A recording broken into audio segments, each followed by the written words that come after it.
Hello again everyone, and welcome to the Vintage Sewing Machine Garage YouTube channel. You are looking at the end of a project that I started when I had purchased, some time ago, I had purchased a number of sewing machine parts and pieces and sort of a catch-all, if you will. And the person wanted to get rid of them, and I got them. And I remember getting this, and this was a carry case or a base, a wooden base for a Singer sewing machine, and it was in parts. It had basically, I don't know what had happened to it in its life, but it was tired. And so it had come apart, but it wasn't split or cracked. Basically, all of the parts and the joints you see here had simply dislodged themselves, and so I had all these little sides that I was showing you guys in the past video. And of course, over here, I took the one of my square pegs was missing, so I simply bought a square dowel at one of the hardware stores and cut it and measured it and glued it in along with all the others, and getting ready to take off the clamps here so you guys can see it. But I wanted to point something out to you guys. Let me ask you, when you look at this, right, which is the proper size to fit a Singer classic bed dimension, okay, not the longer slantomatics, and it is designed for that, and I've seen a number of these before where I could put a Singer sewing machine in it. What's interesting though is I have another one, and I think I kind of referenced it I think I did in one of the other videos. Forgive me if I didn't. But here's another one, and you will see, if you look closely, the hinges, the hinge pins, these are Singers, and you can tell it's one of the Singer hinge designs. But one of the funny things about this is, if you look at it, now this particular one, this case, is designed to carry the 3/4 version of a Singer 66, and that 3/4 version, of course, went by the Singer 99, the Singer 99K. It fits the same, whether it's the British or the American made, or the Canadian made. They were made in many plants around the world. Of course, it also fits the 185, the 185Js, and so forth. But if you look closely, guys, look at these two. Now, obviously, the dimension for the bed here, I'm going to turn the camera because it's a little hard to see there, it is actually narrower on this one than it is this one, because it's for the 3/4 machine. But if you look closely, there's another difference. You have this side compartment, yes, and that's for storing various things, but even that's not it. If you look very closely at these two, there's a significant difference here. There is no, basically, a place to put the latch for a bent wood or domed top that you often see with Singer carry cases. I'm so close I have to back up here so you guys can see what I've got. Okay, so we're used to seeing these. Now, Singer would change their case covers over the years, but I just thought it was interesting because even if this cover that I'm showing you right now, even if it were narrower, excuse me, and would fit the even if it would fit this other case, this is kind of disjointed. This carry tray or case, base, I guess we'll call it a base, actually is for a 3/4 machine. This one's wider, but overall this case base is wider than this one. I know it's kind of ironic. It holds a smaller machine, but it's a bigger case because it has this side compartment here. But I just wanted to point this out to you guys. And again, there are changes over time. You'll notice the corner blocking on this model is at an angle, whereas the quarter blocking over here is simply well, actually it's formed here as a curved piece, but over here they're simply squares. Little differences like that. And you might say, well, who cares? The reason you might care is that you want to make sure that your machine will fit properly. Okay, and so the width of this is pretty easy to measure. I showed this in the other video. Again, this is for the 3/4 Singer, not the regular full-size Singer. And of course, Singer would later make an even longer dimension to hold its 1950s Slant-O-Matic designs. So that kind of begs the question, okay then, well, if that's the situation, then how did the lid go on this case? And that is a question that I am curious about. I have an idea, and some of you may have this, and if you do, chime in the comments. I suspect that at some point, Singer switched over its covers, and there were times when the cover would go over the entire piece, sort of like a suitcase style. But again, if you have one like this, let us know what model it went to, and we'll see if we can find. I will see if I can find an image of that. But I just thought that was interesting. So to end the long wait and suspense, again, just to kind of emphasize the fact that what I did was I waited 24 hours in climate-controlled comfort for the glue to set. In fact, I got busy, so I think it even has a few more hours. No harm done there. So I'm just going to take the clamps off. Try to get a good view here. You guys can see them. Clamps are not hard to find. You can get them in any hardware store or big box home center if that's your preference. But these are just very basic clamps. When I push here, it unlocks it, and then I can slide this open and come up. And I think I mentioned this in one of the videos, is that you want a clamp when particularly when you're doing something like a finished wood piece like this.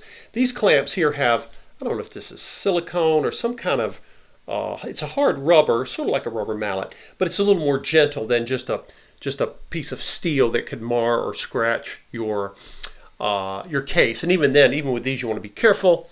So we'll set that one aside, and let's take the other one.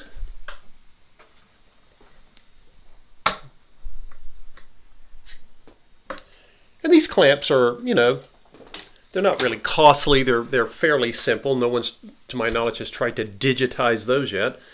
I'm always amused at some of the products that get digitized. I just think it's funny. All of us use digital products most every day of our lives, and that's fine, and they are wonderful. But a clamp, I don't know that I need it to be digitized, but I'm sure someone's thought of it. Anyway, here we go. I thought I'd show this to you guys. Have some good light today, and you can see where I had to join back the pieces here on the corners, and then of course the blocking. The blocking is there again, just as you would see on well-made furniture. It reinforces the framing, and that's a good thing because vintage machines are heavy. Let's see, this one's a little interesting. This is a square piece, but it was chamfered or routered out. I'm kind of making up words here, forgive me as I go. And that's to allow for the curve of the bed of the machine. And another thing you'll note on this particular, actually this is also true of the other tray as well. Not only the, let me just grab it and show you guys. If you look closely, although the shape is different, because again it's at a diagonal, but it doesn't really matter. You'll notice that the front has a little bit of a rubber cushioning, if you will. Okay, but notice that if we look at it from a side view, the level, this little rubber piece here raises the level. The corner block is slightly lower. I don't know if it's like maybe a little over 1/8 of an inch, 3/16, I don't know, different. And that's because of the way the base of the sewing machine flat bed is shaped underneath, so that when you install it, it lines up properly. And of course, once it's installed, it comes down. It could also be that this little rubber, which is pretty firm at this point in its life, that's also, I believe, was to help with a little cushioning, so that when you put the machine bed back down, it was a little cushion there. That's my theory anyway. You can see from this one here, it's still in really good shape. Part of the veneer came up. I'll be simply gluing that back down. That's just a matter of cleaning and adding some glue. I can put I'll find something, a paperweight of some sort, to just sort of hold the pressure on it and get that fixed back. But the structure of this one is actually quite good. This is an aesthetic issue that I'll fix, but I'm not worried about the overall structure. But if you look at any of these cases, you'll see that they have very similar, just beautiful joinery and construction.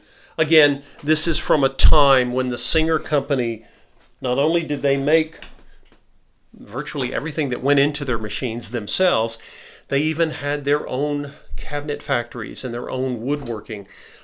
This is back in a time when manufacturers of consumer products were what is referred to as vertically integrated. In other words, they made almost everything, if not everything, that went into their product. Today, a lot of products that you buy, a lot of the things that go into those products are outsourced. If you buy a toaster, even if the toaster was assembled, say, in North America, which very few are, if any, some of the parts, they have these global supply chains all over the world, which of course has its own set of problems, but as we've learned during the pandemic. But I just wanted you guys to see the finished product here, and everything looks pretty strong. This is the strongest carpenter's glue I could find. Before I'm finished, I'll take some of the Restore Finish and kind of clean this up a bit, and then it will hold or be offered. I believe with one of my machines, I have a Singer 201 coming up that you guys will be seeing. I think I did a purchasing video on it, but anyway, it's the US, the most popular one in the US, I believe, which is the potted motor or direct drive design. And I currently have it in a Singer table. And when I put it up for sale, I'll simply offer it as includes either table or machine carry case or base. I don't provide both. I provide one or the other, and I simply do that because I never know. About half of my clients really want tables, and the other half want something that simply they can put in a base like this and maybe put it on a dining table or some other craft table. So I can't ever predict that. So if I have the option, sometimes I only have a table or a case. Preferably, hopefully I do. With some of my machines, I don't have either, and that's okay, and we'll talk. I'm going to do a separate video. I always think about these video ideas when I'm doing a video on something else. We should have a video to talk about what it means to be sewing table ready when you don't have a sewing table. Okay, some machines they lend themselves to that. You can simply put them up on a dining table, a craft table of some sort, and you can sew. Now, they won't be totally flush with a table surface. Other machines really are not forgiving, and you have to put them in a base or in a table. So I'll try to point that out with some of the upcoming videos.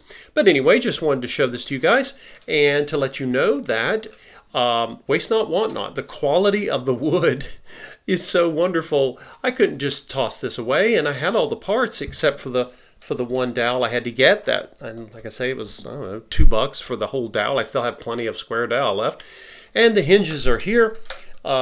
So we'll see. We will see when I get ready to start overhauling that 201. When I get it ready, I may, unless I've used this for something else, I'll put that machine in here, and you guys can test and see how good of a job I did. Hopefully, this is more than strong enough to hold that 201 or any other Singer compatible machine, if not a Singer. But again, there are machines that need bases more than others, and so we'll talk more about that as the 201 goes through its paces, or we put the 201 through its paces to get it overhauled. That is going to be a big overhaul. I have mentioned to you guys in the past, just a heads up, Singer 201s are one of those machines that take longer. The only thing that takes me longer than those are some of the European brands. So I have to charge a lot more for those just because for different reasons.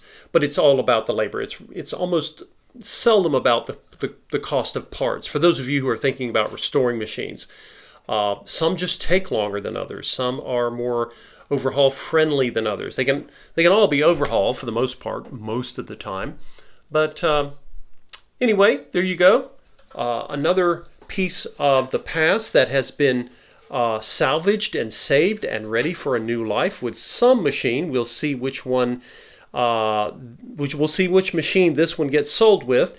If the Singer 201, for example, sells in the table, I'll still have this carry case base, and I will be using it for any, like I say, it should fit any of the classic Singer dimension machines, even machines that are not Singers. And I've mentioned before in videos why so many manufacturers and brands copied Singer's dimensions, because they wanted to get the business away from Singer customers without forcing the customer to buy a new table. This was especially true of tables. So anyway, guys, thanks for watching, and we'll see you in the next video.